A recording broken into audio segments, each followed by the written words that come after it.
दोस्तों, सबसे पहले मैं ईटीवी को मुबारकबाद देता हूं। एक बड़ी चिंता पर चिंतन करने के लिए उसने हमको यहां इकट्ठा किया है। जगदीश चंद्रा साहब, मैं आपको बहुत मुबारकबाद देता हूं। ये एक बड़ी चिंता है इस मुल्क की और उस पर चिंतन करने का आपने हमें मौका दिया है। हमारे एक दोस्त और एक दूसरे सज्जन, जिनको मैं दोस्त तो नहीं कह सकता, दो लोगों ने गले से भाषण दिए। एक हमारे दोस्त सलमान खुर्शीद साहब ने और एक यहां जो सदारत कर रहे थे राजनाथ सिंह साहब ने, जिनको मैं दोस्त नहीं कह सकता। उनसे लड़ाई है हमारी, हम आपकी बात नहीं मान सकते। और ये लड़ाई हमारी तब तक है जब तक वो ये नहीं कहते बाबरी मस्जिद गिरा करके हमने गुलामी की निशानी मिटा दी, तब तक हमारी लड़ाई रहेगी। जब तक उस पर वो माफी नहीं मांगते तब तक हमारी लड़ाई रहेगी। जब तक उनके एजेंडे से कश्मीर नहीं निकलता तब तक हमारी लड़ाई रहेगी। जब तक उनके एजेंडे से उत्तर प्रदेश की 3 धार्मिक इमारतें नहीं निकलती तब तक हमारी लड़ाई रहेगी। हमारी लड़ाई रहेगी उनसे जब हमने अपनी बेटियां उनका कल के नाम पर 30,000 रुपया देना शुरू किया, मुसलमान की हाई स्कूल पास बेटी को, और सबसे ज्यादा अगर उसकी कोई खिलाफत की तो राजनाथ सिंह की जमात के लोगों ने की। इसलिए हमारी उनसे लड़ाई रहेगी। हमारी उनसे लड़ाई रहेगी मित्रों।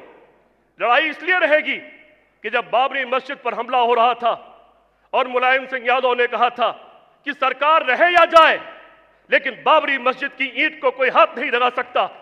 ठीक है, 11 लोग मरे थे, 11 लोग इस मुल्क के लिए, उनकी मौत कोई बड़ी चीज नहीं। उससे ज्यादा लोग बॉर्डर पर मर जाते हैं, उससे ज्यादा लोग सड़क पर कुचल कर मर जाते हैं। लेकिन उसके बाद दोस्तों, सड़क पर चलने वाले हर जानवर के ऊपर लिख दिया था मेरा नाम मुलायम है। यह किसने लिखा था? इसलिए राजनाथ सिंह की जमात के लोगों से मेरी लड़ाई रहेगी। आज क्या कह रहे थे वो? मैं दिल को छूने आया हूं, मैं आपके दिल को छूने आया हूं। राजनाथ सिंह जी, अगर आप तक मेरी बात पहुंच रही हो, दिल को छू लिया होता आपने जिस दिन आपके कुछ हजार लोग बाबरी मस्जिद की तरफ कूच कर रहे थे। उस दिन अगर आप सामने खड़े हो गए होते कि एक मैं हूं इस जमात में जिसके ऊपर से होकर गुजरना पड़ेगा, आपने दिल को छू लिया होता। लेकिन उस दिन आपने यह हिम्मत नहीं दिखाई। जिस दिन किसी कर्नल जाफरी की हत्या हुई थी, उस दिन अगर आपने कह दिया होता यह हत्या मंजूर नहीं, यह ऐसा मुख्यमंत्री मंजूर नहीं, आपने दिल को छू लिया होता। जिस दिन किसी मां के पेट को चीरकर 4.5 महीने का बच्चा निकाला गया था और उसको तलवार पर उछाला गया था, उस दिन राजनाथ सिंह अगर आपने कहा था यह शैतानी काम मंजूर नहीं, तो आपने दिल को छू लिया होता। लेकिन उस दिन आपने दिल को छूने का काम नहीं किया।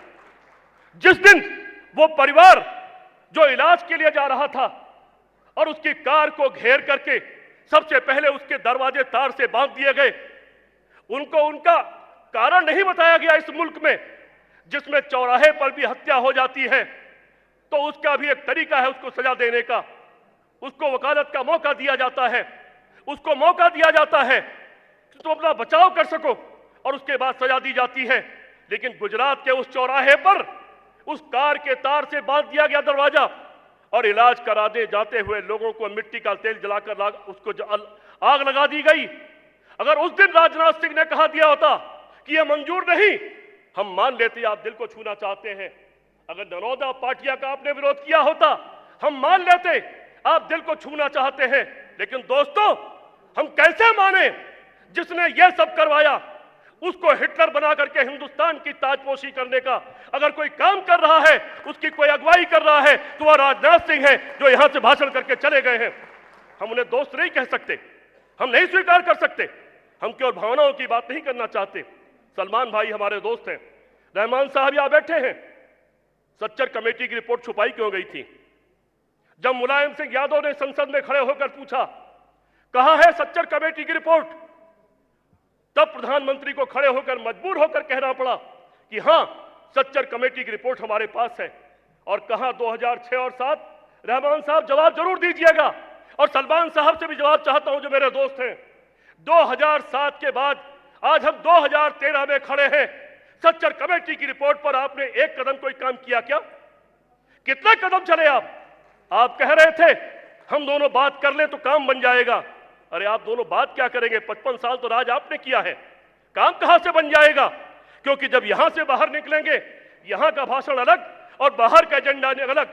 बाहर निकल करके एक कहेगा कि देखो मोदी आ रहा है, उससे अगर बचना है तो हमारा साथ दो, और दूसरा कहता है ये मुसलमान आज जो 15 करोड़ है ये बहुत तेजी के साथ बच्चे पैदा कर रहे हैं और इनका बहुमत आ जाएगा तो तुमको खा जाएंगे। और ये कहते वक्त तो भूल जाता है इस कौम ने सैकड़ों साल इस हिंदुस्तान पर राज किया है। किसको खा गई ये कौम? क्या ये कौम खत्म हो गई? क्या इसका मजहब खत्म हो गया?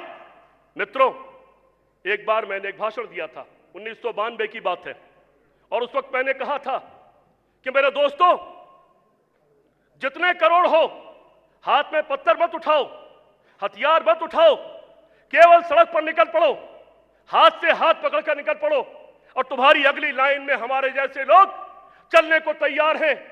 और गाना सुना था, इतने बाजू इतने सर, देख सके तो देख ले। ऐलान कर दो, इतने बाजू इतने सर, देख सके तो देख ले। दोस्तों, मैंने उस वक्त कहा था, यह ऐलान करता हूं, गोलियां कम पड़ जाएंगी पर सीने कम नहीं पड़ेंगे। और कल्याण सिंह क्या, उनके अच्छे खां की हिम्मत नहीं है कि बाबरी मस्जिद टूट जाती। लेकिन इसके बाद क्या हुआ? एक सिंघल साहब हैं, वो हिंदुओं के दावेदार होने की, बहुत बड़े उनके खुदाई खिदमतगार होने की बात करते हैं। उन्होंने एक बयान दे दिया कि हम सीपी राय से कहना चाहते हैं किसी मुसलमान को अपना बाप बना लें। क्या सिर्फ इसलिए कि मैंने उनसे सवाल पूछ लिया कि तुम लोग जो नफरत के बीज बो रहे हो, मुझे बताओ क्या हम हिंदुस्तान की मिसाइलें इस्तेमाल न करें क्योंकि इसको एपीजे कलाम ने बनाया है? क्या हम 1965 की जीत से इनकार कर दें क्योंकि उसमें अब्दुल हमीद का खून बहा था? क्या हम कारगिल की जीत को इनकार कर दें क्योंकि उसमें किसी हनीफ का खून बहा है? क्या हम कह दें कि ताजमहल उठाकर ले जाओ? क्या हम ये कुर्ता पजामा पहनना बंद कर दें क्योंकि हमने ये मुसलमान से लिया है? कि हमारी बेटी बैठी है सामने, ये सलवार सूट पहनना बंद कर दे क्योंकि ये मुसलमान से हमने लिया है? और क्या हमारे हिंदुओं के बेटे, हमारी बेटियों की शादी में हमारी हिंदुओं की बहन और बेटियां वो चूड़ियां पहनना बंद कर दें क्योंकि उसको फिरोजाबाद के मुसलमान बनाते हैं? इस पर आपने बयान दे दिया कि सीपी राय अपना बाप बदल लें और किसी मुसलमान को अपना बाप बना दें। ये पहले पन्ने पर छपा और उस दिन संतोष भारती जी बहुत पुराने दोस्त हैं, हमको कहना पड़ा, अशोक सिंघल जी मेरे पिता प्रोफेसर हैं, अब तो दुनिया में नहीं है, मुझको उनके अपने पिता होने पर यकीन है और मुझको मेरे पिता पर गर्व है। आप उम्र में मेरे से बड़े हो, मैं आपके बारे में नहीं जानता, आप तय कर लो कि आपका बाप कौन रहेगा और रहेगा, बदलेगा या नहीं बदलेगा। ऐसी जबान हम जैसे पढ़ने वाले आदमी को बोलने के लिए मजबूर करना। मित्रों, जरा उस दिन को सोचो, अगर मुलायम सिंह ने अपनी सरकार नहीं गंवाई होती, अगर उन्होंने गोली नहीं चलाई होती, तो क्या इस मुल्क का दिल नहीं टूटा होता? क्या इस मुल्क के एक बहुत बड़ी जमात में ये नहीं आया होता कि हमारे साथ कोई खड़ा नहीं है? अरे उस दिन यह तय हो गया कि उस मुल्क में बहुत से लोग हैं जो हमारे साथ खड़े हैं, हम बराबर के हकदार हैं। मेरे गांव में इस्माइल चाचा होते थे, मेरे बचपन में उन्होंने किस्सा सुनाया था, जब 47 का बंटवारा हुआ तो वो भी रात के अंधेरे में भागने लगे। हमारे बुजुर्गों ने उनको देख लिया और उनको पकड़ करके लाए गांव में, सारे परिवार को। बोले, इस्माइल भाई तुम अगर चले जाओगे तो ये गांव कैसे चलेगा? तुम चले जाओगे तो इस गांव में अखंड रामायण कैसे होगी?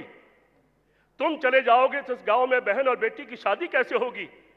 मालूम ये क्यों कहा था मेरे बुजुर्गों ने? क्योंकि मेरे गांव में शादी का बैंड बजाते थे तो इस्माइल मियां हमारे घर रोशन करते थे पेट्रोल चला करके, तो इस्माइल मियां हमारी शादियों में, शादी हो या अखंड रामायण, उसमें तंबू लगाते थे और उसका इंतजाम करते थे। तो इस्माइल चाचा, हमारे इस्माइल चाचा और हमारे बुजुर्गों के इस्माइल भाई और हमारे बहनों और बेटियों के हाथों में चूड़ियां पहनाती थी तो इस्माइल चाचा की अपनी पत्नी। मैं अभी गांव गया था, दंदनाती हुई बिल्डिंग खड़ी है, बेटे दुबई में नौकरी करते हैं, बोझ नहीं है इस देश पर, इस देश को विदेशी मुद्रा भेज रहे हैं। इसलिए मित्रों, मसाइल बहुत सारे हैं, लेकिन यह मसाइल झूठी बातों से हल नहीं होंगे, यह मसाइल डर करके भी हल नहीं होंगे। इस मसाइल में मजबूती से खड़ा होना पड़ेगा। क्यों है 55 साल की सरकार के बाद कांग्रेस की आईएएस में केवल 1.5% लोग? हबीबुल्लाह साहब, आप अकेले, आप जैसे लोग क्यों हैं? आईएएस में केवल 1.5%, 2% लोग, नौकरियों में केवल 1.5-2% लोग, इंजीनियरिंग में आईआईटी में केवल 3% लोग, आईआईएम में केवल 3 या 4% लोग, उत्तर प्रदेश में भी थे 1% मुसलमान केवल सिपाही थे।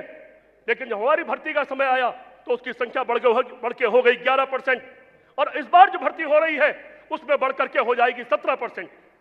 हमने तय किया है कि जितना भी पैसा विकास पर खर्च होगा उसका 20% हर हालत में अल्पसंख्यकों के इलाके में खर्च होगा। जितना प्रदेश में हो सकता है उसका करने की हम कोशिश कर रहे हैं।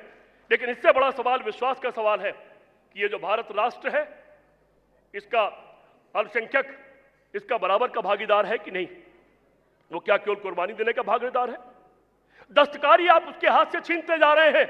अभी जिक्र किया था कि दस्तकारी के 50% काम माइनॉरिटी के लोग करते हैं, लेकिन क्या आप उसके हाथ से दस्तकारी छीनते नहीं जा रहे? क्या आप उसके हाथ से वो सारे कारोबार छीनते नहीं जा रहे जिसकी वजह से वो खड़ा रहता था? हम क्या कर सकते हैं कि उसकी दस्तकारी बची रहे? हम क्या कर सकते हैं कि पंचर जोड़ने वाला बच्चा वहां से निकल करके पढ़ाई के स्कूल में चला जाए? हम क्या कर सकते हैं कि 20% लोग आईएएस बने? हम क्या कर सकते हैं कि कम से कम 20% लोग या उससे ज्यादा हो जाए तो और अच्छा डॉक्टर और इंजीनियर बने? मित्रों, मसाइल बहुत हैं, लेकिन उससे बड़ा मसाइल डर को खत्म करने का है। उससे बड़ा मसाइल आखिर क्यों मैं आगरा के संजय प्लेस में अब जाकर के 225 फ्लैट में केवल 3 माइनॉरिटी के लोग आए हैं, 2 नौकरी करते हैं और व्यापार करते हैं। मुझको बड़ा दुख हुआ एक दिन, हम जब एक साथी से बात कर रहे थे, उन्होंने अचानक फोन पर किसी से कहा कि नहीं, मेरा बस्ती वाला घर मत बेचो, ऐसे हालात मुल्क में दोबारा आने वाले हैं कि पता नहीं कब भाग के बस्ती में आना पड़े। मैंने पूछा क्या हुआ? बोले हालात मुल्क के बदल रहे हैं, एक राक्षस कहीं से चल करके निकला है। ऐसा ना हो कि फिर वही कत्ले-आम हो, ऐसा ना हो कि फिर मलियाना की तरह लोगों के घर में रजाइयां ठूस कर आग लगा दी जाए और बाहर से कुंडी बंद कर दी जाए। ऐसा ना हो कि भीतर बलात्कार हो रहे हो और बाहर किसी तरह के किसी धर्म के नारे लग रहे हो। ऐसा ना हो कि किसी बहन बेटी से कहा जाए कि कांच के टुकड़ों पर नाचो वरना तुम्हारे भाई और बाप को कत्ल कर देंगे। ऐसा ना हो, इसलिए कि ऐसा ना हो हमको भागकर फिर बस्ती में जाना पड़े। हमने कहा भाई, आप हमारे गांव में एक परिवार आज तक सर उठा के जी रहा है, आप इस शहर में निकले हो हिम्मत करके हमारे मोहल्ले में आने की, हमारी कॉलोनी में आने की। विश्वास रखो, एक भी गोली चलेगी तो पहले सीपी राय के सीने पर लगेगी, उसके बाद आपके घर की तरफ बढ़ेगी। अगर कोई आग लगेगी तो पहले हम जैसे लोगों के घर में लगेगी, तब आपकी तरफ बढ़ेगी। ये सोचो भी मत कि लौट कर बस्ती की तरफ आओगे। मैं खत्म कर रहा हूं मेरे दोस्त, मैं भावना में बह गया था। मैं ये झूठ बर्दाश्त नहीं कर सकता, मैं झूठी तकरीर बर्दाश्त नहीं कर सकता, इसलिए कि हमने गालियां सुनी हैं, हमने तकलीफें देखी हैं, हमने देखा है कुत्ते और गधों के ऊपर लिखा हुआ मेरा नाम मुलायम सिंह है। हम इस तकलीफ को जानते हैं। इसलिए यहां जहां तक मेरी आवाज जा रही है मित्रों, हम कोई ब्रांडिंग करने नहीं आए, हम ये कहने आए हैं हां से हिंदू मां से मुसलमान, जब हम हैं तब है ये हिंदुस्तान। हम के बिना हिंदुस्तान नहीं हो सकता। और धर्म को अगर राजनीति से जोड़ा जाएगा, बस्ती बस्ती अश्वमेध का घोड़ा जाएगा। और चले गए राम राज्य स्थापित करने वालों से पूछो, क्या सीता को फिर से वन में छोड़ा जाएगा? अरे राम राज्य स्थापित करने वालों, हजारों लोग बह गए, चेहरे दिखलाई नहीं पड़ रहे। वो सारे बाबा जो दंगे कराने आते हैं उनकी फौजें दिखलाई नहीं पड़ रही। क्या वहां हिंदू नहीं मरा? क्या वहां हिंदू नहीं बहा? कोई दिखलाई नहीं पड़ रहा। इसलिए हिंदुओं के लिए नकली आंसू बहाने वाले लोगों, फुटपाथ पर औरतें बच्चे पैदा करती हैं, क्या वो हिंदू नहीं है? वो औरतें जो कोठे पर बैठकर अपना शरीर बेच रही हैं, क्या वो हिंदू नहीं है? क्या इनके मसाइल पर इनके मुंह से आपने कभी कोई बात सुनी है? क्या सुना आपने इनके मुंह से ऐसी कोई बात?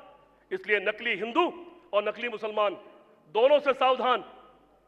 ये जो दोनों एक दूसरे को डर दिखा करके जो इस मुल्क के केवल हुकूमत का खेल खेलना चाहते हैं, दोनों से सावधान। मित्रों, मैंने आपका बहुत समय लिया, बहुत बहुत धन्यवाद। आपने मुझे सुना, बहुत बहुत धन्यवाद।